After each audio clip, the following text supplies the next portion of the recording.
அல்லாஹ்வின் தூதர் கண்மணி நாயகம் ஸல்லல்லாஹு அலைஹி வஸல்லம் அன்னவர்கள் கூறினார்கள், உங்களுக்கு முன்னால் வாழ்ந்தவர்களில் 3 நபர்கள் ஒரு பயணத்தை மேற்கொண்டனர்.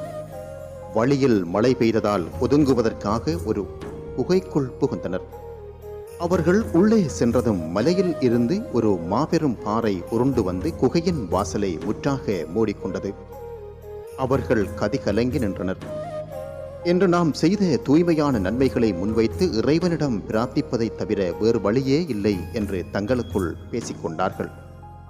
அந்த வேளையிலே அப்பொழுது முதலாம் அவர் இறைவனிடம் வேண்டினார், யா அல்லாஹ், என் தந்தைக்கும் தாய்க்கும் நான் பணிவிடை செய்து வந்தேன்.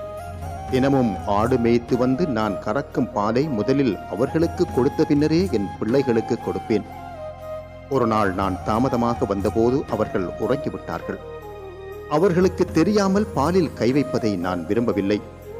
அதே சமயம் என் பிள்ளைகள் பசியால் என் காலடியில் அழுது புரண்டனர்.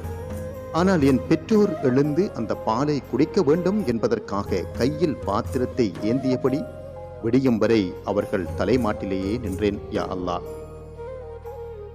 இதை நான் உனக்காகவே செய்திருந்தால் இந்த பாறையை சற்று நகர்த்துவாயாக என்று அவர் அல்லாஹ்விடம் துஆ கேட்டபோது, அவர் வேண்டி முடித்ததும் அந்த பாறாங்கல் சற்று நகர்ந்தது. அந்த வேளையில் இரண்டாம் அவர் அல்லாஹ்விடத்தில் பிரார்த்தித்தார், யா அல்லாஹ், என் பெரிய தந்தை மகளான உறவுக்கார பெண், நான் உயிருக்கு உயிராக அவளை நேசித்தேன். அவளுடன் தவறான உறவு கொள்ள ஆசைப்பட்டேன். ஆனால் அவள் அதற்கு சம்மதிக்கவில்லை. வறுமை வாட்டிய ஒரு வருடத்தில் அவள் என்னிடம் வந்து உதவி கேட்டாள்.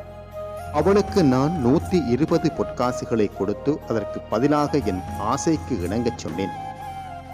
அந்த இக்கட்டான நிலையில் அவள் என்னை பார்த்து, நீ அல்லாஹ்வை அஞ்சிக்கொள், முறைப்படி அன்றி இந்த முத்திரையை உடைக்காதே என்று கூறினார். யா அல்லாஹ், இது உனது பயத்தினால் அவளை தொடாமலேயே நான் கொடுத்த பணத்தையும் விட்டுவிட்டு அவளிடம் இருந்து விலகிவிட்டேன். இறைவா, இதை உனக்காகவே நான் செய்திருந்தால் இந்த பாறையை இன்னும் கொஞ்சம் நகர்த்துவாயாக என்று அவர் வேண்டி முடித்ததும் அந்த பாறை கொஞ்சம் நகர்ந்தது.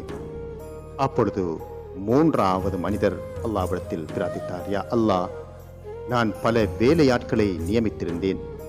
எல்லோருக்கும் கூலி கொடுத்தேன். ஆனால் ஒரு மனிதன் மட்டும் கூலியை வாங்காமல் கோபித்துக் கொண்டு சென்று விட்டான்.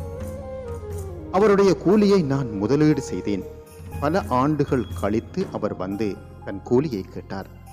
நான் அங்கிருந்த ஆடுகள், மாடுகள் மற்றும் ஒட்டகங்களை காட்டி, இவை அனைத்தும் உமது கூலிதான்